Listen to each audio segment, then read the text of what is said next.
এলাকায় জুয়ার বোর্ড হোক, মাদক হোক, আমি আপনাদের সাহায্য চাই। আমি আপনাদের বলেছি জিরো টলারেন্স, মৃত্যু পর্যন্ত সেই আদর্শে থেকেছেন এবং এলাকার মানুষের জন্য কাজ করে গেছেন। আমি সেই কাজটা যখন অব্যাহত রেখেছি, রাস্তাঘাট যেমন একটা উদাহরণ দেওয়া হইল, নিকোরহাটির থেকে 5 কিলোমিটার রাস্তা, আমি আপনাদের যারা নিকোরহাটির থেকে এসেছেন আরেকটা 3 কিলোমিটার রাস্তার কথা বলেছেন, আমি আপনাদের কাছে ওয়াদা না করলেও প্রত্যেকটা কাজ ধীরে ধীরে সব ইনশাল্লাহ করে দেব। কিন্তু আপনাদের কাছে আমার অনুরোধ থাকবে, কোন জায়গায় দেখলেন এই ওয়ার্ডে একজন বড় নেতা আছে, সেই নেতা আপনার উপরে কোনো ধরনের অনিয়ম করছে বা সেই নেতার সাথে আপনার সম্পর্ক ভালো না, তো আমরা কি দেখতে পাই, ওই নেতা যেহেতু লাবু চৌধুরীর সাথে আছে, আর এক নেতা আমি সে থাকবো না। এই দল পাল্লার কিছু না, এটা নৌকা, এটা আওয়ামী লীগ, এটা বঙ্গবন্ধু, এটা শেখ হাসিনা দেশ। এই দেশে যার নেতৃত্বে 15 বছর আমরা চলেছি, যার নেতৃত্বে আমরা এই দেশে রাজাকার আলবদরকে ফাঁসির কাস্তে ঝুলিয়েছি, যেই দেশে আমরা উন্নয়ন করে যাচ্ছি, আপনাদের কাছে আমার অনুরোধ থাকবে, আপনাদের কাছে যেই ভালোবাসা আমি দিয়েছি, যেই ভালোবাসা আমার মা দিয়েছে, সেই ভালোবাসা অব্যাহত রাখবেন। আজকে এখানে আসছি, কালকে ওখানে যাবেন না। যদি আপনার লোকাল নেতা আপনার সাথে কোনো অন্যায় করে, লাবু চৌধুরীর দরজায় আসবেন, যদি বিচার না পান তারপরের দিন বলবেন আমি আপনার সাথে নাই। আর যে থাকবেন না, আগেই বলবেন যে লাবু চৌধুরীর সাথে আমরা থাকবো না, আমার কোনো দুঃখ হবে না, কিন্তু আমার সাথে থাকবেন, আমার পাশে বসবেন, আমার থালায় খাবেন, আমার হাত থেকে টাকা নিয়ে এলাকার উন্নয়নের কথা বলবেন, কিন্তু নির্বাচনের সময় বলবেন অমুক জায়গায় ভোট দাও কেন।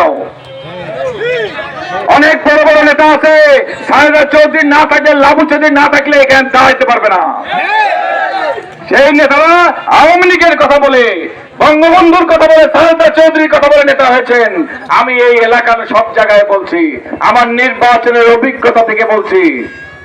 কিন্তু সবাই করে কি, তার সেই শক্তি হওয়ার পরে সে মনে করে আমি সবচেয়ে শক্তিশালী, আমি যেদিকে ভোট করব 5,000 ভোট, 3,000 ভোট, 500 ভোট আমার আছে। আমার কথাটা হইলো, কার হাত থেকে টাকা নিয়ে কোন সরকার, প্রধানমন্ত্রী শেখ হাসিনার সরকার, সেখান থেকে অর্থ আসলো, আজকে আপনি যেখানে যাচ্ছেন এখানে সব বিএনপি।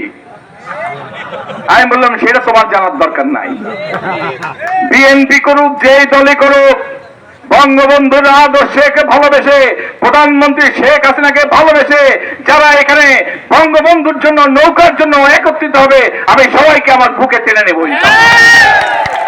এই ধর্মদীপ যারা আছেন, আমি শুনেছি আপনাদের বক্তব্য এসেছে কোথায় সমস্যা আছে, ইনশাআল্লাহ আস্থা রাখবেন, বিশ্বাস রাখবেন। লাবু চৌধুরী আছে, প্রতিটা কাজ যা ওয়াদা করবে, যা ওয়াদা করবে না সব ইনশাআল্লাহ আপনাদের করে দেবে। আমি আপনাদের ভাই, আমি আপনাদের ভাইকনা, এমপি মন্ত্রী কোনো কিছু না। যখন যেটা মনে করবেন চলে আসবেন আমার কাছে, আপনাদের নেতৃবৃন্দ এখানে আছেন, নেতৃবৃন্দকে বলবেন, তারা আপনাদের কাজ করে দেবে। যদি মনে করেন যে না আমরা আমার কাছে যাব, সরাসরি আমার কাছে চলে আসবে। মানে বেইমানি করে নাই, বীর মুক্তিযোদ্ধা তার সন্তান, আমার রক্ত মুক্তিযোদ্ধার রক্ত, আমার রক্ত মুনাফিকের রক্ত নয়। আমি আপনাদের জন্য করেছি, করবো ইনশাল্লাহ। আমার কাজ একটাই, এলাকার উন্নয়ন, এলাকার উন্নয়নের ধারা অব্যাহত রাখবো, সেই ওয়াদা করে যাচ্ছি। এলাকায় শান্তি প্রতিষ্ঠা করা, আইনের শাসন প্রতিষ্ঠা করা, এলাকায় কেউ সন্ত্রাসী কার্যকলাপ করলে সেই সন্ত্রাসীর হাত পা ভেঙে দেব। এই এলাকায় জুয়ার বোর্ড হোক, মাদক হোক, আমি আপনাদের সাহায্য চাই। আমি আপনাদের বলেছি জিরো টলারেন্স, কিন্তু আপনারা যদি সহযোগিতা না করেন তাহলে আমি কেমনে জানতে পারবো কোন জায়গায় ভোট খেলা হয়, কোন জায়গায় ইয়াবা ট্যাবলেট আছে। আমি আপনি আমরা সবার দায়িত্ব এই মাদকের বিরুদ্ধে প্রতিরোধ করা, এই মাদক ব্যবসায়ীদের এই এলাকা থেকে না, বাংলাদেশ থেকে তাড়িয়ে দেওয়া। এই চরজশুদ্ধি ইউনিয়নটাকে, যে ইউনিয়নকে আওয়ামী লীগের ভোট ব্যাংক বলা হতো, যে ইউনিয়নের এই রাস্তার উপর দিয়ে বঙ্গবন্ধুর সমাধিতে মাননীয় প্রধানমন্ত্রী সহ সারা বাংলাদেশের নেতারা যায়, আসলে আমরা শপথ করি এই ইউনিয়ন, এই এলাকা যেন আওয়ামী লীগের বাইরে আর কোন লীগ না থাকে।